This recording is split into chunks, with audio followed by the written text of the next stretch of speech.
Hello and welcome to Ula Tea Leaf Readings. My name is Lenor and tonight I'm going to be reading your tea leaves. This is a horoscope for Scorpio. If Scorpio is your solar, lunar, ascendant / rising sign, then this is a message for you. All right, let's get started. And so, Scorpio, we have the Three of Wands.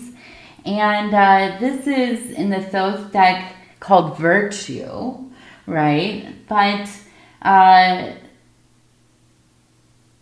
it is something that, at least in this, as I'm getting ready for this reading, right? I was thinking, yeah, this is like a time where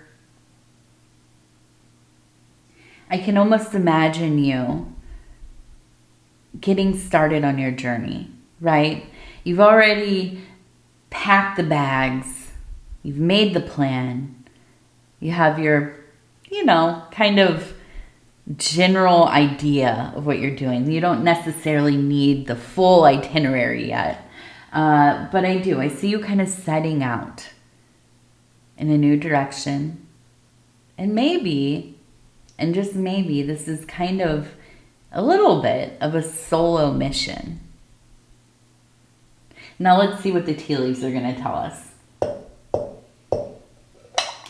Okay, now let's go ahead and we're going to turn this and look and see and take in all of the formations and the movements. And so if you have not subscribed, please think about doing that. You can hit that little bell. It'll let you know when the next readings are coming out. It is free to subscribe. Also, if you'd like to leave a comment, I'd love to hear from you. Or if you want to hit that like bell, definitely hit that. And if you're new to the channel, let me know. Shout it out in the comment section. All right. So I feel like there's just a real air of independence kind of flowing through here.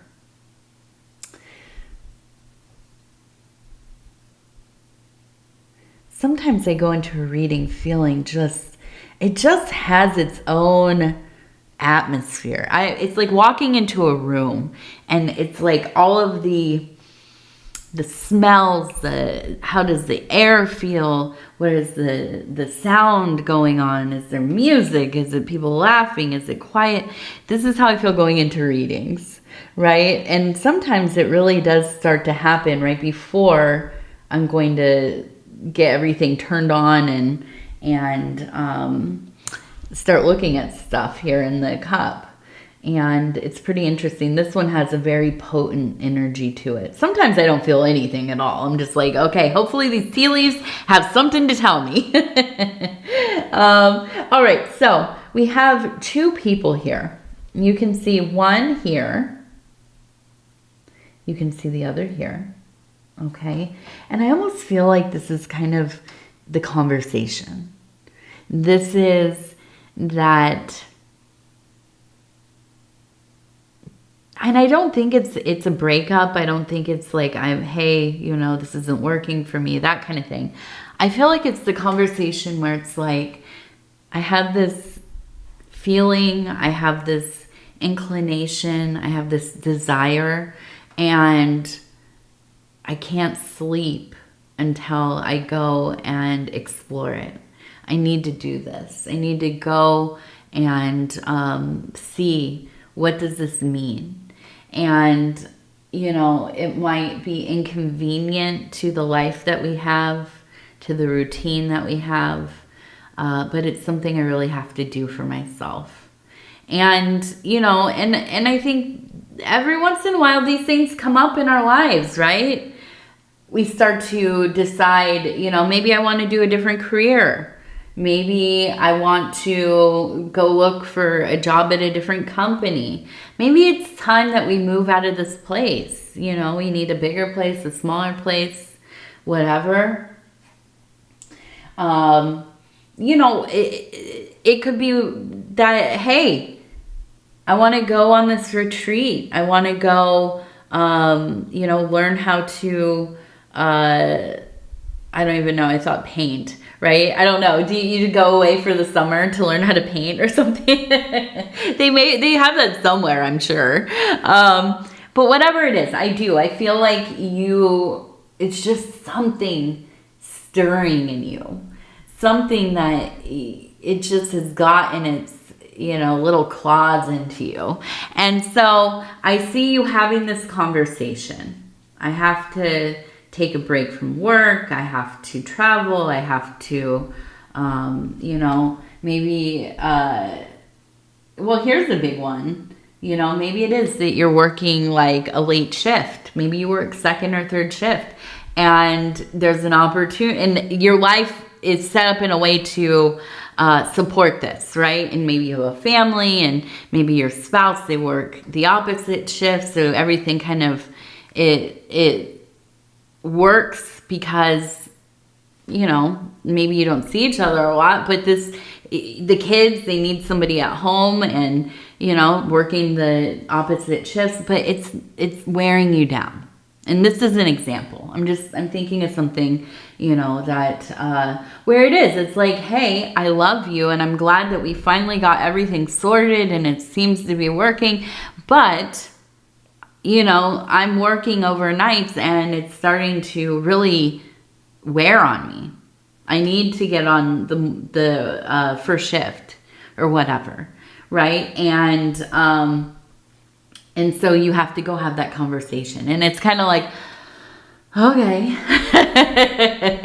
now we got to figure all this out again, but you are loved. And you love yourself. And sometimes you're going to have to do the hard thing to get to where you want to be. And that's really kind of the energy I have here. Okay. It is not an end, but it is a beginning. And here we have a cube, right? And so whenever we have the square, the cube, even the rectangle, I love seeing it because it reminds me of, well, first it reminds me of Saturn, but otherwise it reminds me of the saying, getting everything squared away, standing on the square, right? We're all on the same page here. Everything is kind of worked out. We are completing. A perfected square is getting everything squared away comes from a Masonic or Masonry saying, right? So when you are building a foundation or a building and there are the last pieces that go in, usually it is, I think, the capstone, and you get it all put together, and that is a perfection. That is a perfected square. Now, it's not always a square, but this is completion. This is what we might kind of, the equivalent would be maybe realization, actualization, enlightenment, right? Ascension, awakening, all these kinds of things. So I feel like you coming into this place where you have to kind of do this thing that maybe it's not the easiest, maybe it's inconvenient, it's going to be hard for a while, but you're willing to go through all of that because you see on the other side, you're going to get it all squared away. That this is going to be the place where everything starts to come together for you. Okay. And I feel like you really do. You're seeing that kind of light at the end of the tunnel. And I think that you really trust yourself. And I think that's maybe the most important bit here, is that you are in a place of really listening to the intuition, listening to yourself, also listening to the energies around you. You're getting really good at anticipating what is going to happen next, or what is likely going to happen. Now, I think when you were younger, it might have been that you kind of just went along with the flow of things, right? You just expected that things would work out somehow, right? And even when we're younger than that, we expect people who are older and more knowledgeable, they'll figure it out, right? They know what they're talking about. They know what they're doing. They're going to get it done, and you just assume this. Now, as you get older, you realize nobody knows what the heck they're talking about. Nobody knows what they're doing. We're all just hoping that it works out, right? And so I feel like you have really processed through some big things in your life. And you have a lot of practical experience, but there was a time where you were just kind of drifting along. And now I feel you being very present in your immediate now. I see you having your eyes wide open. I see you listening to, the sound of the wind. I see you anticipating, is the weather going to change? And now, I mean, really, it could be the physical weather, or it could be, the luck, the flow of money, the harmony in your life, the connection and ability to kind of, foresee maybe other people's reactions and their behaviors and so on. So I feel like this is a place where you're really in your power. You're very much in your power. Now, we also have this big heart right here, and I've just been looking at that. And next to it, I have to say, this immediately reminded me of a beet. Which really, okay, so my birthday is coming up next week. Let me just segue into this real quick. And I asked my husband he makes a really beautiful Japanese-inspired stew. And I thought, yeah, let's have that. And then maybe also we'll make some like Korean barbecue. But now I'm seeing this beet, and I'm on borscht, I think. Is that terrible to change? I already bought all the stuff for this stew. Maybe we'll do 2 soups in one after another. Day before and then the next day.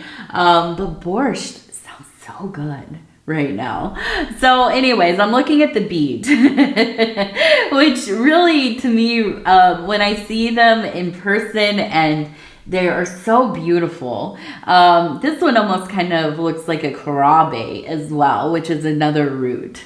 And that one's really good too if you cut it up and fry it in butter, salt and butter. And I love it with heated up, frying it in sauerkraut together. It's really, so good. Anyways, the beet. Okay, when I see it, I think, this is like the heart of the Mother Earth, right? This is like the heart of the Queen of Discs. This is, a very beautiful and symbolic, natural, kind of the heart of the wilderness, if you will. And so I'm looking at this, and we have a heart here, and we kind of have this other heart. It's almost kind of, what are those called? The, what plant is that? The ones that look like little people, not carrots. I remember in Harry Potter they had them. I was like, oh my gosh, they have the homunculus. But what is the plant homunculus plant? I'm looking it up as we talk because I cannot remember. Mandrake. That's what it is, mandrake. So almost kind of like mandrake, where it's something that not to confuse beets with mandrake. Mandrake is a nightshade, so do not eat that. But it's a symbolic representation of this anatomical symbol, right? So we have heart and we have heart. Now, I feel like there is a romantic love, but there's also this kind of very earthy love as well. And it makes me really think that, yeah, maybe that you are finding your way into the natural world more than you have been in the past, okay? Not that you are separate from it, because we are very much we are part of nature, right? We're not this like separate being, this consciousness that is visiting the outside. I walk outside and I'm in nature. No, we are nature. We are bound to it. We are of it. We are it, right? So there's no separateness there, but consciously sometimes, yeah, don't you feel departed from the natural world around you? Maybe you've been watching video after video after video. You've been in your room, you're in your bed, the lights are off, the curtains are drawn, and you've spent your weekend kind of just hanging out watching TV. And you feel like, I haven't seen the sky in a million years. I haven't spent very much time outside this summer or winter, depending on where you're at, right?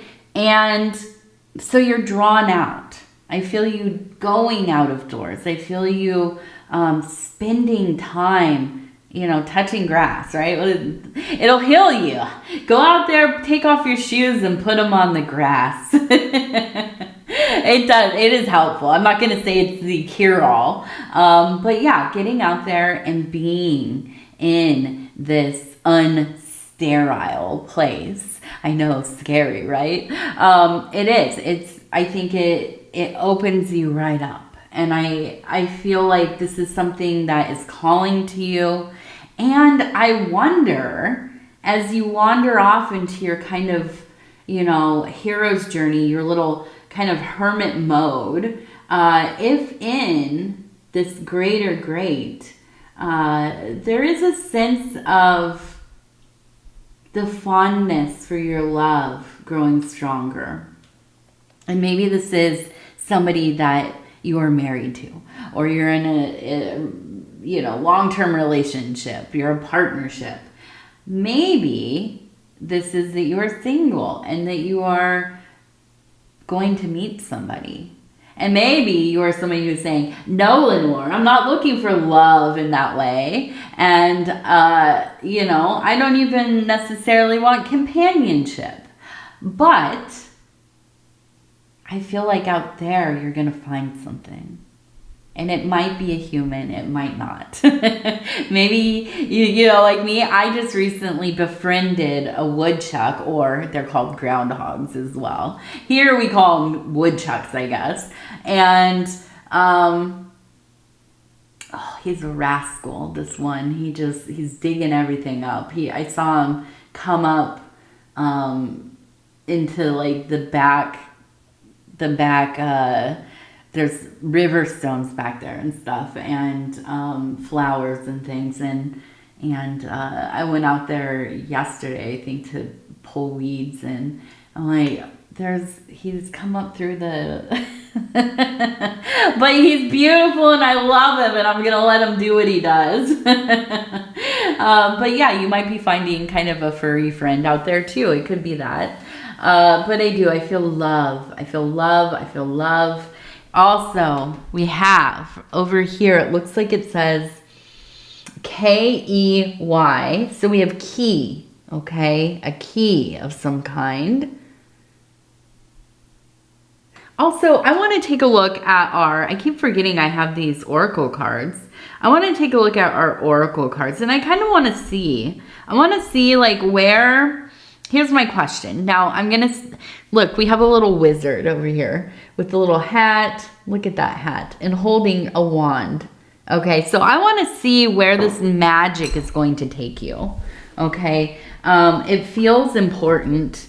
It feels like as you are journeying out into the unknown, there is just a splendidness. And I want to kind of see what are some things that maybe are going to come up here. Okay, because we talk a lot about beginning the journey, but what is actually out there? Okay, so we have bluff.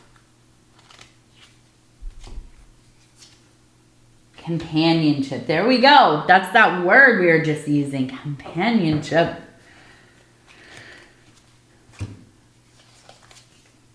Vision. Okay. Now, I want to do an extra one because I want to see bluff. Okay, ostentatious. That makes sense to me. So, how am I going to do this? Can we see it? No, not really. So, I'm going to move it up. Okay, so we have companionship and we have vision.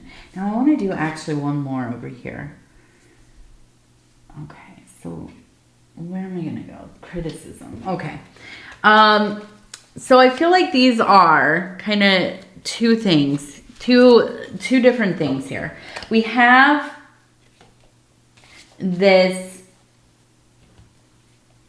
feeling of almost falsehood, things not feeling authentic or meaningful or real or you know, whatever. Bluff, right? If bluff is a lie or trying to mislead somebody, right? Ostentatious, or ostentation, something that is really ornate, like kind of a masquerade, putting on airs, right? And kind of dressing something up. Like if you could think of like a facade of a building, or just like this really beautiful what am I thinking of? Aesthetic or design or whatever. Okay. But it hides something that it doesn't live up to what it is, right? Usually anyways. And criticism. So I feel like this is just, it's like awakening in your life. It is the moment when you start to realize this is a lot of BS. There's a lot of stuff going on that it's just garbage. It's all tradition. It is, you know, manipulation. It is misleading. It is, you know, and how I think about it is also, I mean, this could also be, it's like going to a theme park, right? And you know it's fake. You know it's going to be fake. You're not really in some old village or whatever. You know that it's been put together as a representation of something. But it's exciting and it's beautiful and it draws you in. But then you get there and you're there for a while and you're experiencing it and you start to slip out of the enchantment. And you start to see, like, this is expensive, not only of money, but time, effort. I'm drained. It's loud. It's, you know, I leave feeling more empty than I was before. You know, this is like the pinnacle of what people are drawn to, and yet it is so unfulfilling. And that's that energy. So I feel you, and this is about departing on that journey. I feel you really, wanting the companionship, but not necessarily of a person, although we do have that love. We have that love energy.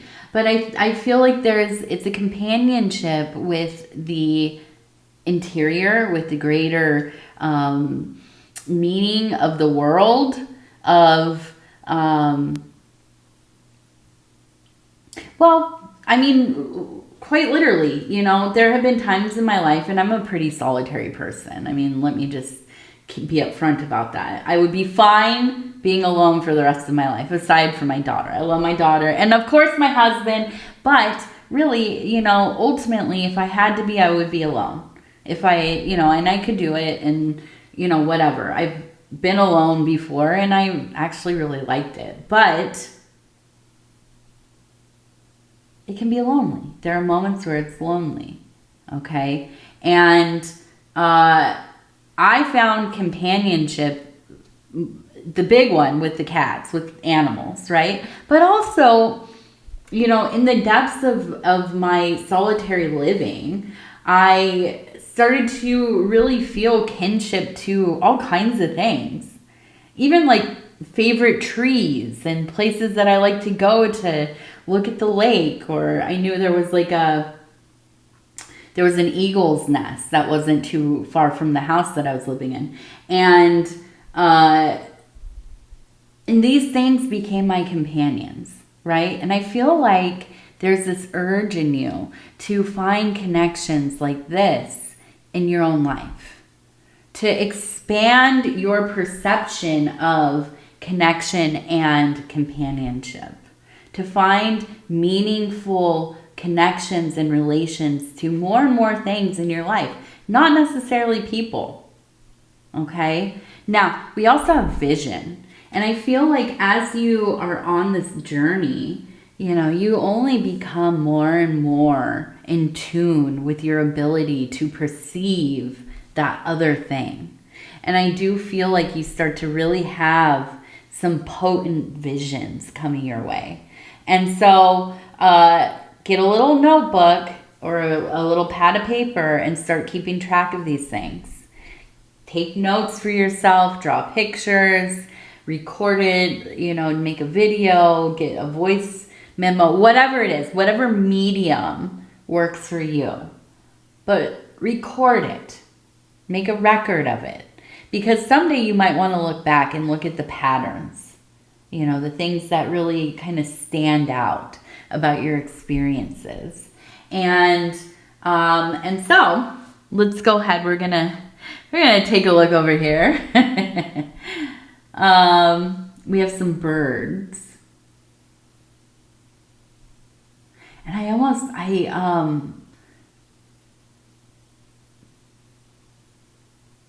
a person with a Jeep, like a older Jeep, maybe from like, I don't know, maybe I can't guess the years of cars, but maybe from like the 90s, 80s, 90s, a Jeep. And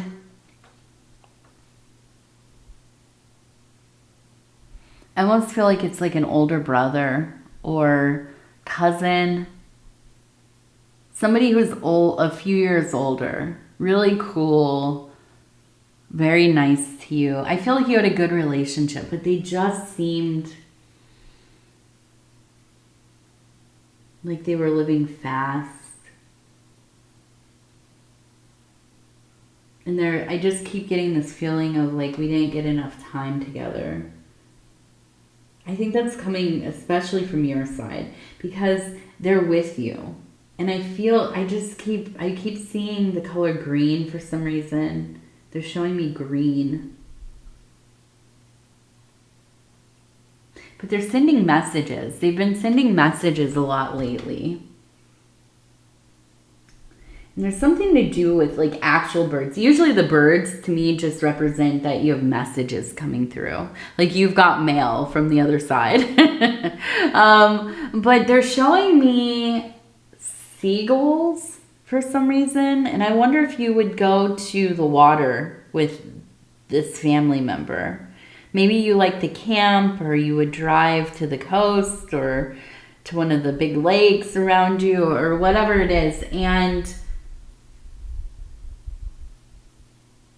I wonder if they transitioned early, if this is a person that maybe they passed away while they were young or relatively young.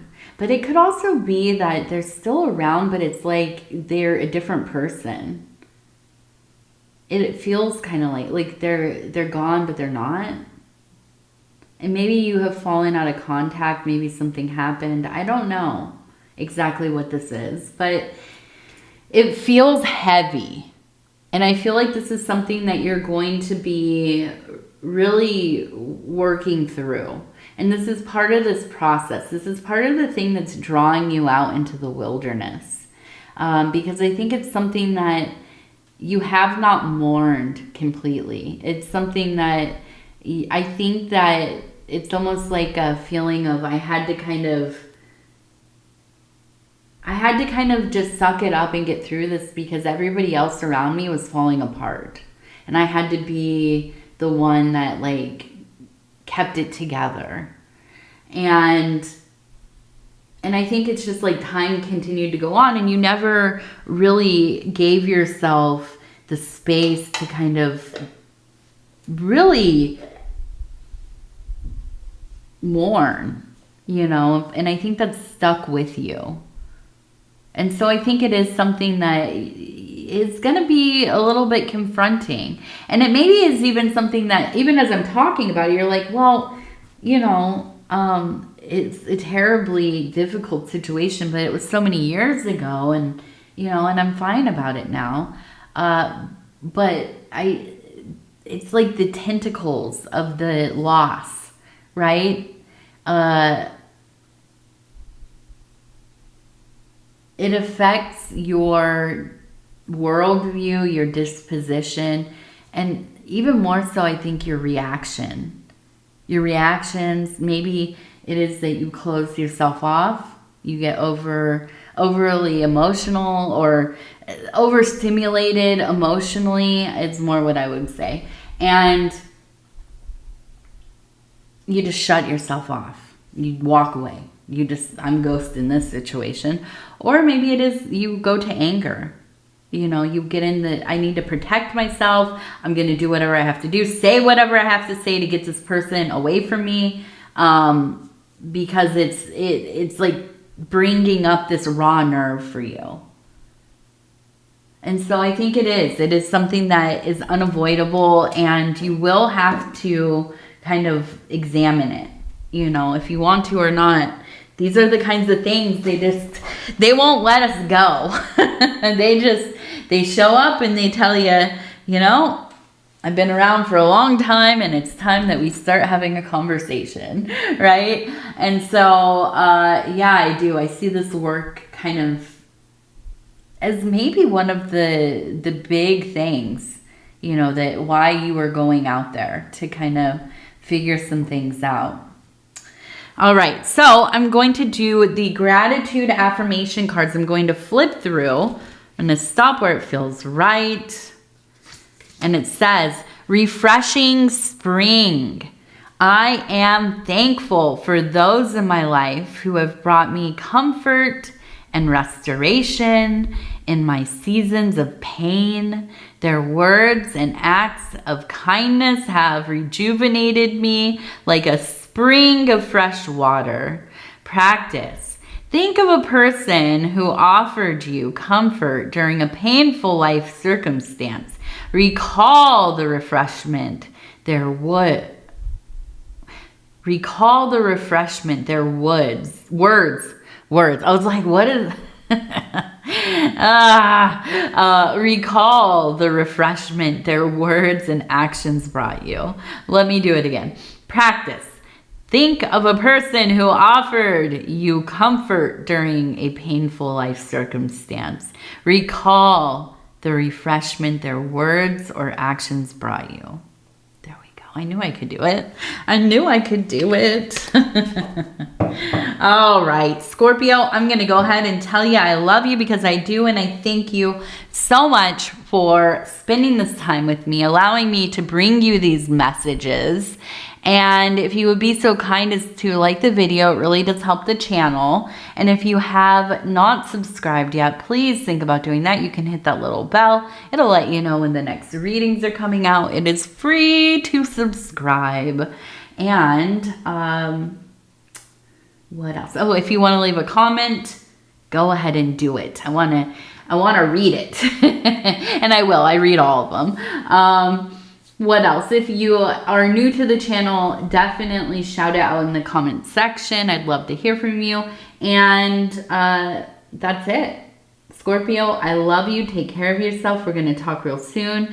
Good night. Good night. Good night.